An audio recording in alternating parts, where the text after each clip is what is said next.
দেখছেন কলকাতা টিভি, আমি অভিক রয়েছি সঙ্গে। শুরু করছি জেলার সারাদিন। আর প্রথমেই যে খবরের দিকে নজর রাখবো, ভোটের মুখে দিলীপ ঘোষের চমক। রাজনৈতিক হিংসায় জখম তৃণমূল কর্মীকে দেখতে হাসপাতালে গেলেন দিলীপ ঘোষ। অসুস্থ তৃণমূল কর্মীর পাশে থাকার আশ্বাস বিজেপি প্রার্থীর। তবে স্বভাবসিদ্ধ ভঙ্গিতে শনিবারও তৃণমূলকে খোঁচা দিতে ছাড়েননি। উত্তরবঙ্গে 3 কেন্দ্রে ভোট পর্ব মিটতেই তৃণমূলের বিজয় মিছিলকে নাটক বলে কটাক্ষ দিলীপের। কুকথার জন্য এদিন দুর্গাপুর আদালতে হাজিরাও দেন বিজেপি প্রার্থী। কুকথায় সবসময় শিরোনামে দিলীপ ঘোষ।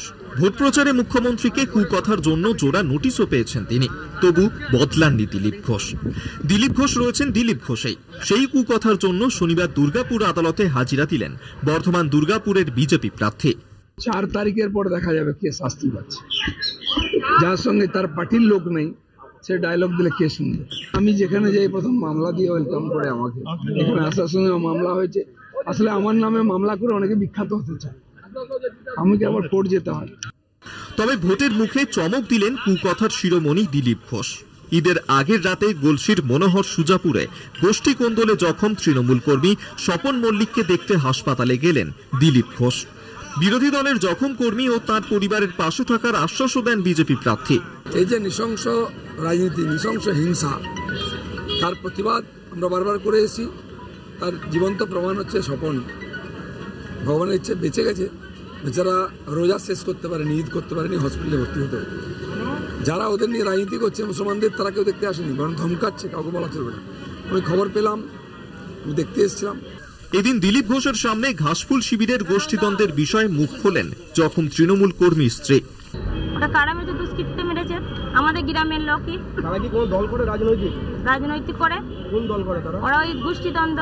কোন দল করে? ওই তৃণমূলই করে ওরা। তৃণমূল করে? হ্যাঁ, পার্থ আর এমএলএ আমাদের করে এই যে জাকির জনার্দনের দল। মানে এমএলএ গোষ্ঠীর লোকেরা আপনার স্বামীকে মেরেছে? হ্যাঁ, এমএলএ গোষ্ঠীর লোকরা আমার স্বামীকে মেরেছে। আপনার স্বামী কার সঙ্গে দল করে?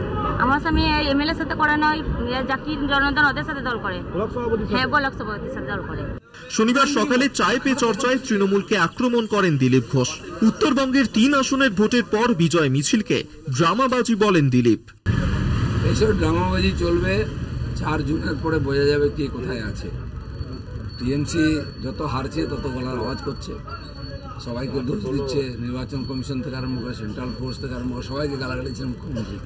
যদি জিতছেন তো গালাগালি কেন দিচ্ছেন? টেনশনটা আমরা বুঝি। মানে চাপের মুখে এই ধরনের বিজয় মিছিল আগে বার করতে হচ্ছে। সবই চাপ, সেই চাপটা এমন বাড়বে আস্তে আস্তে সব ঘর ঢুকে যাবে।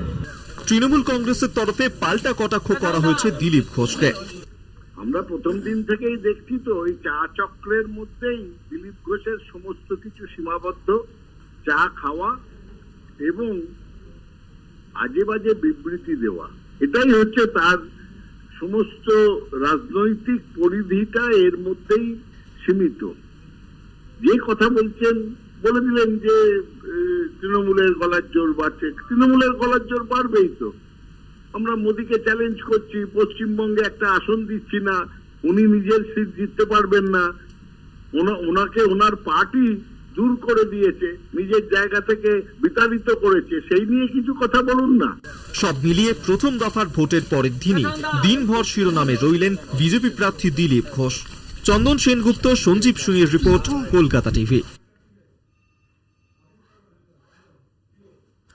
ফের go back slogan Adhir Ranjan চৌধুরীকে। বিক্ষোভের মুখে কংগ্রেস নেতা। তুমুল উত্তেজনা মুর্শিদাবাদের নওদায়। অভিযোগের তীর তৃণমূলের কর্মী সমর্থকদের দিকে। কংগ্রেসের অভিযোগের ভিত্তিতে জেলা প্রশাসনের কাছ থেকে রিপোর্ট চেয়ে পাঠালো নির্বাচন কমিশন। আমরা অবশ্যই এই খবর দিকে তো নজর রাখবই এবং ঠিক কি ঘটনা ঘটেছিল তাও আপনাদের দেখাবো। তবে এর পাশাপাশি আরো একটি গুরুত্বপূর্ণ খবরের দিকে নজর রাখতে হচ্ছে, যেখানে সন্দেশখালীতে আজকে পৌঁছে যান সিবিআইয়ের আধিকারিকরা এবং আদালতের নির্দেশে সন্দেশখালীর যাবতীয় তদন্তের দায়িত্বভার নিজেদের হাতে নেওয়ার পরেই প্রথম সন্দেশখালীতে পৌঁছে যায় সিবিআই এর দল। যেখানে 10 জন সদস্যের একটি দল, তারা এলাকায় যান, বাড়ি বাড়ি গিয়ে গ্রামবাসীদের সঙ্গে কথাও বলেন। দায়ের হওয়া যাবতীয় অভিযোগ খতিয়ে দেখতেই এলাকায় যান আধিকারিকরা। 5ই জানুয়ারি সন্দেশখালীতে ইডি আধিকারিকদের উপর হামলার ঘটনার প্রাথমিক তদন্তের দায়িত্ব দেওয়া হয় সিআইডির সিটকে। পরে আদালতের নির্দেশে তদন্তের দায়িত্ব দেওয়া হয় সিবিআইকে। ফলে রাজ্য পুলিশ শাহজাহানকে গ্রেপ্তারের পর তাকে তুলে দেয় সিবিআই এর হাতে। তবে শুধু 5ই জানুয়ারি হামলার ঘটনা নয়, সন্দেশখালীর অন্যান্য মামলারও তদন্তভার দেওয়া হয় সিবিআই এর হাতে। আদালতের নির্দেশে সিবিআই দায়িত্ব পাওয়ার পর এই প্রথম 10 জনের সিবিআই আধিকারিক পৌঁছন সন্দেশখালীতে। ইতিমধ্যে সন্দেশখালীর মানুষের অভিযোগ নথিবদ্ধ করতে সিবিআই এর নিজস্ব একটি পোর্টাল খোলা হয়েছে। সিবিআই সূত্রে খবর, বেশ কিছু অভিযোগ জমা পড়েছে সিবিআই এর এই ওয়েবসাইটে। অভিযোগের ভিত্তিতে সিবিআই আধিকারিকরা কেন্দ্রীয় বাহিনী নিয়ে সন্দেশখালী থানা এলাকায় যান। সুন্দরখালী, কর্ণখালী, মাঝের পাড়া, পাত্রপাড়া, নতুন পাড়া সহ একাধিক পাড়ায় গিয়ে গ্রামবাসীদের সঙ্গে কথা বলেন আধিকারিকরা। তাদের অভিযোগের ভিত্তিতে সত্যতা জানার চেষ্টা করেন। চলতি মাসের 16 এপ্রিল সন্দেশখালী নিয়ে বসিরহাট পুলিশ জেলার পুলিশ সুপার হোসেন মেহেদি রহমান এবং নেজার থানার পুলিশ আধিকারিকদের কাছ থেকে তথ্য নেয় সিবিআই। বসিরহাট পুলিশ জেলার পক্ষ থেকে নেজাট ও সন্দেশখালী থানার 10টি জায়গায় পুলিশ অভিযোগ গ্রহণ কেন্দ্র খোলা হয়। সেখানে প্রচুর অভিযোগ জমা পড়ে। জমির দখল সহ একাধিক অভিযোগ ওঠে শেখ শাহজাহান বাহিনীর বিরুদ্ধে। রাজ্য পুলিশের কাছ থেকে তদন্তের দায়িত্ব হস্তান্তরের সময় সিবিআই আধিকারিকরা সেই অভিযোগ নিজেদের দায়িত্বে নেন। অভিযোগের সত্যতা জানতে সন্দেশখালীতে হাজির হন সিবিআই আধিকারিকরা। সন্দেশখালীর মাঝের সরবেরিয়ায় শ্যামল ঘোষের বাড়িতে যান সিবিআই আধিকারিকরা। শ্যামল ঘোষ সিবিআই এর কাছে অভিযোগ জানান, তার 3 বিঘা জমি দখল করেছে শেখ শাহজাহানের বাহিনী।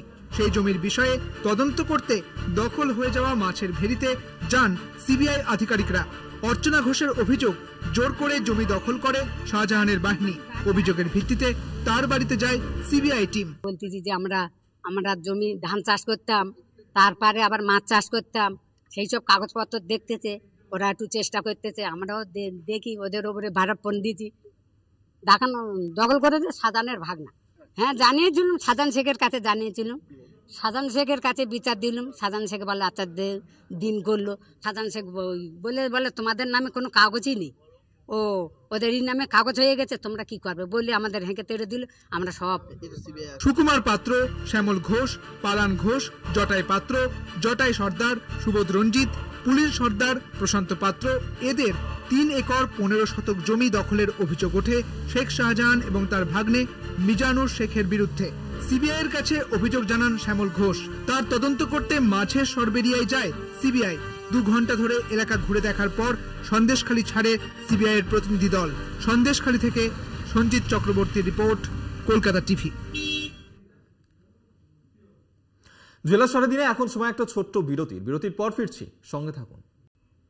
জেলা সারাদিন নিয়ে ফিরে এলাম বিরতির পর। আর এরপর যে খবর দিকে নজর রাখবো, আজকে মালদাতে শুভেন্দু অধিকারী তিনি গিয়েছিলেন নির্বাচনী প্রচার স্বার্থে। সেখানকার বিজেপি প্রার্থী খগেন মুর্মুর সমর্থনে প্রচার করেন, কিন্তু সেখানে দাঁড়িয়েই শুভেন্দুর অধিকারীর নিশানায় এবার তৃণমূল। তিনি বললেন যে এখনো নিয়োগের নামে টাকা তুলছে তৃণমূল। হ্যাঁ, এমনটাই বলেছেন শুভেন্দু অধিকারী। তিনি বলেছেন যে আগামী সপ্তাহের শুরুতে এমন একটা বোম পড়বে, তৃণমূল বেসামাল হয়ে যেতে পারে। কি বলেছেন আজকের সভা থেকে শুভেন্দু অধিকারী, শুনুন।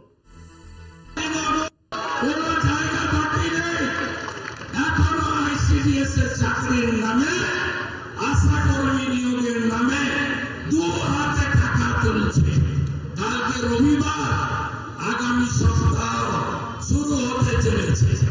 আপনারা দেখবেন, আমি বলবো না বিস্তারিত, আগামী সপ্তাহের শুরুতে এমন একটা বোম পড়বে, তৃণমূল বেসামাল হয়ে যাবে।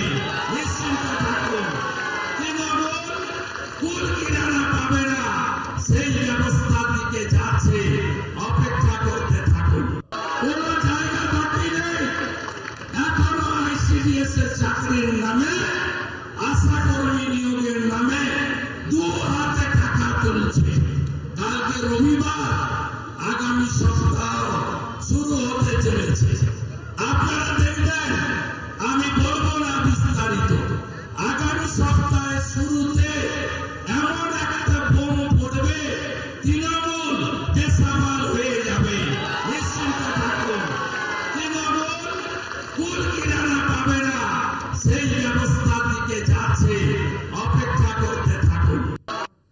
আপনাদেরকে শোনালাম আজকে নির্বাচনী প্রচারের মঞ্চ থেকে শুভেন্দু অধিকারী তার যে হুঁশিয়ার। আমরা এই নিয়ে সরাসরি কথা বলবো। আমাদের সঙ্গে রয়েছেন প্রতিনিধি গৌতম চক্রবর্তী। গৌতম, আজকে নির্বাচনী প্রচারে সেখানে উপস্থিত ছিলেন শুভেন্দু অধিকারী। মালদাতে খগেন মুর্মুর সমর্থনে প্রচার করলেন, কিন্তু তার নিশানায় বারবার তৃণমূল। তিনি বলেছেন একদিকে যেমন নিয়োগের নাম করে এখনো টাকা তুলছে তৃণমূল, পাশাপাশি আরো একটি হুঁশিয়ারি দিয়েছেন যে আগামী সপ্তাহের শুরুতে এমন একটা বোমা পড়বে যেখানে তৃণমূল বেসামাল হয়ে যেতে পারে।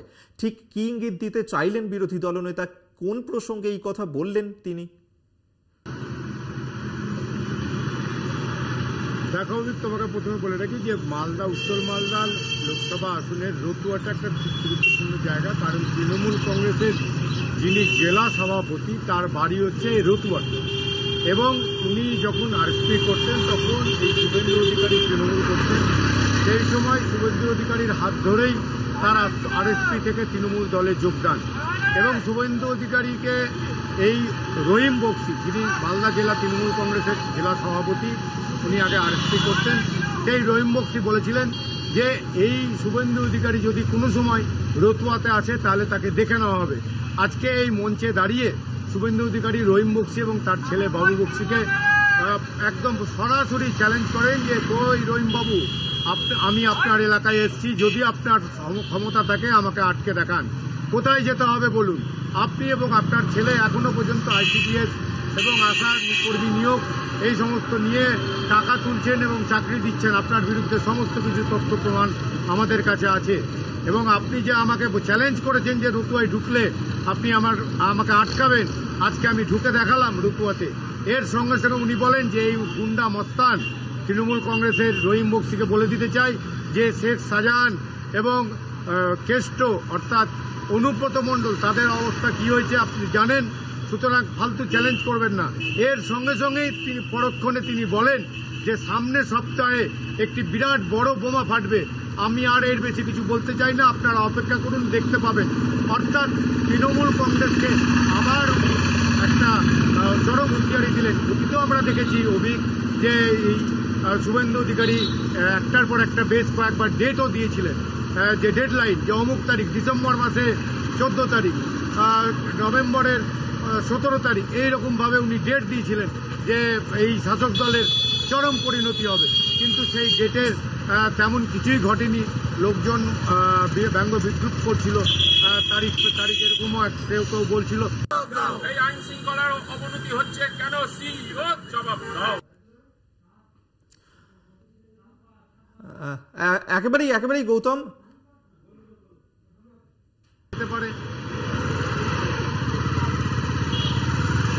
গৌতম, যেমনটা বলছিলেন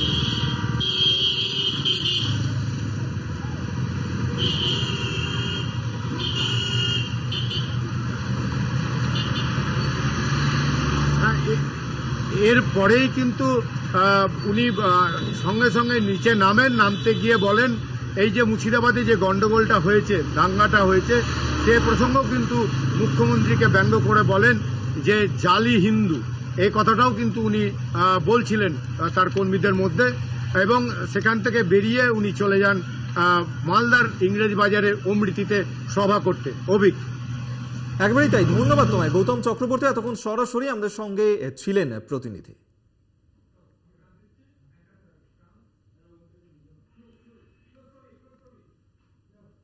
জেলা সারাদিন এই পর্যন্তই। দেখতে থাকুন কলকাতা টিভি, রাত দিন 7 দিন।